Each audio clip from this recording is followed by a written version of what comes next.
Hi viewers. இன்னைக்கு ஜூலை 4 நீ நான் காதல் சீரியல் என்னாச்சுன்னு சொல்லி பார்க்கலாம்க்கு முன்னாடி சேனல் சப்ஸ்கிரைப் பண்ணாதவங்க மறக்காம சப்ஸ்கிரைப் பண்ணுங்க.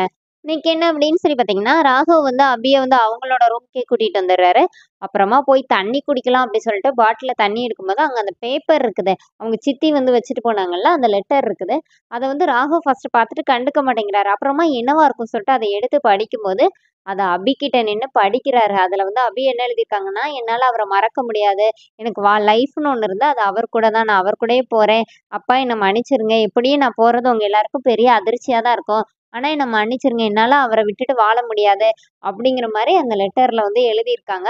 அதெல்லாம் கேட்டோனே அப்படியே கோவமா வருது ராகவுக்கு. அப்ப அவரு வந்து என்ன நினைக்கிறாருன்னா, இந்த மாரி இந்த ரூமுக்கு வர்ற வரைக்கும் நான் பார்த்தது வந்து உண்மையா இருக்கக்கூடாதுன்னு நினைச்சேன். ஆனா நீ பிளான் பண்ணி தான் இதெல்லாம் பண்ணியிருக்கிறியா? அதெல்லாம் இருந்த பிறகும் நீ விக்னேஷ கல்யாணம் பண்ண சம்மதிச்சிருக்கிற. எங்க அக்காவுக்கு எப்படிடி உன்னால துரோகம் பண்ண முடிஞ்சுச்சு? இந்த மாரி எங்க அக்காவுக்கு மட்டும் இந்த விஷயம் தெரிஞ்சுச்சுன்னா, அக்காவும் இன்னும் உலகத்தையே பார்க்காத அந்த சிசுவும் என்ன ஆகுறது? அவங்க 2 பேரும் உயிரோடயே இருக்க மாட்டாங்களே! நீ எப்படி இந்த மாரி நீ பண்ண துணிஞ்சன்னு சொல்லிட்டு, ராகவ் வந்து நான் கூட உன்ன வந்து காதலிக்க ஆரம்பிச்சேனே! மதுவ கூட உன் இடத்துல வச்சு பார்த்தேனே! நீனா மது கூட வருவியா? என் வாழ்க்கையே முடிஞ்சு போயிருச்சுன்னு நெனச்சுட்டு இருந்தேன். ஆனா உன்ன பார்த்த பிறகு தான் அது தொடங்கிச்சுன்னு நெனச்சேன். ஆனா நீ இவ்ளோ பெரிய இதா இருப்பேன்னு சொல்லி நான் நெனைக்கவே இல்லன்னு சொல்லிட்டு அப்படியே ஆத்திரத்துல கத்துறாரு. கத்திட்டு இந்த மாரி நீ இதுக்கு ஒரு முடிவு எடுக்காம விடவே மாட்டேன். நாளைக்கு காலையில விக்னேஷ் உன் கழுத்துல தாலி கட்டுற வரைக்கும் நீ என் கண் பார்வையிலேருந்து போகவே கூடாதுன்னு சொல்லிட்டு, கால் பண்ணி ஒருத்தங்களுக்கு கால் பண்ணி பேசுறாரு. பேசிட்டு அத அப்படியே மியூட்ல காட்டுறாங்க. இவர் வந்து போயிர்றாரு. காலையில என்ன ஆகுதுன்னா, அபியோட அவங்க அத்தை இருக்காங்கல்ல, அவங்க வந்து "என்னம்மா இன்னும் தூங்கிட்டா இருக்கனோனே" அபி வந்து நேத்து மூர்த்தி வந்த சாரி முரளி வந்த விஷயத்துலருந்து எல்லாத்தையும் சொன்னோனே, "அந்த பையன் என்ன இப்படி இருந்திருக்கிறான். நல்ல வேளைடி நீ வந்துட்ட. இது யாருக்கிட்டயும் போய் சொல்லிறாத.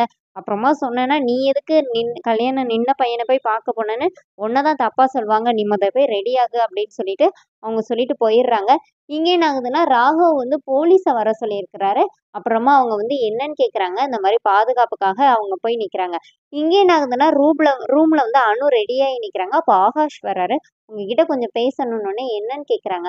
"எப்போ உங்களுக்கு என் மேல இந்த கோவம்லாம் போகும்?" அப்படின்னோனே, அப்ப அனு என்ன சொல்றாங்கன்னா, எனக்கு வந்து காயமா இருந்துச்சுன்னா ஆறிரும். ஆனா இது வந்து ஒரு வித பயம். இந்த பயத்திலயே நான் எப்படி வாழ முடியும்? நீங்க பண்ணுன தப்ப நீங்க வந்து சரின்னு எனக்கு புரிய வைக்க பார்க்குறீங்க. ஆனா அத என்னால ஏத்துக்க முடியாதுலன்னோனே, இப்ப அவரு சாரி ஆகாஷ் என்ன சொல்றாருன்னா, "அங்க கொஞ்சம் பாருங்களேன்" அப்படி சொல்லிட்டு கன்னத்துல முத்தம் குடுத்துட்டு ஓடிர்றாரு. இப்ப அனு அப்படியே நின்னுட்டே இருக்கிறாங்க. இங்க கல்யாணத்துக்கு எல்லாரும் பரபரப்பா ரெடி ஆயிட்டு இருக்கிறாங்க. அவங்க சித்தி வேற வாசல்லயே நின்னு, "என்ன இன்னும் பொண்ண காணோம்னு யாருமே சொல்ல மாட்டேங்கிறாங்க" அப்படின்னு சொல்லிட்டு யோசனையில அங்க நின்னுட்டே இருக்காங்க.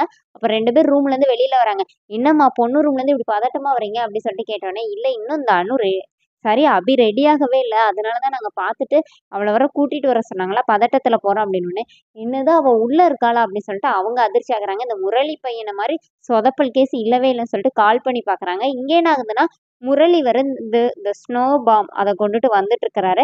போலீஸ் எல்லாம் பார்த்தோனே, "என்ன இங்க போலீஸா நிக்கிறாங்க? இன்னைக்கு வந்து நம்ம அவள மிஸ் பண்ணணும்னா, வாழ்க்கையில அவ கிடைக்கவே மாட்டா. எப்படினாச்சும் இத தூக்கி போட்டுட்டு, இந்த ஸ்னோ பாம போட்டு அவள வந்து இங்கேருந்து தூக்கிட்டு போயிரணும்" அப்படின்னு அவர் முடிவு பண்றாரு. இப்ப கூட்டத்தோட கூட்டமா எப்படினாச்சும் உள்ள போயிரணும்னு நினைக்கிறாரு. ராகவ் வந்து கல்யாணம் எப்படினாச்சும் நடந்துரணும்னு உட்கார்ந்துருக்கிறாரு. அதோட என்னோட எபிசோட் எண்ட் பண்ணிட்டாங்க.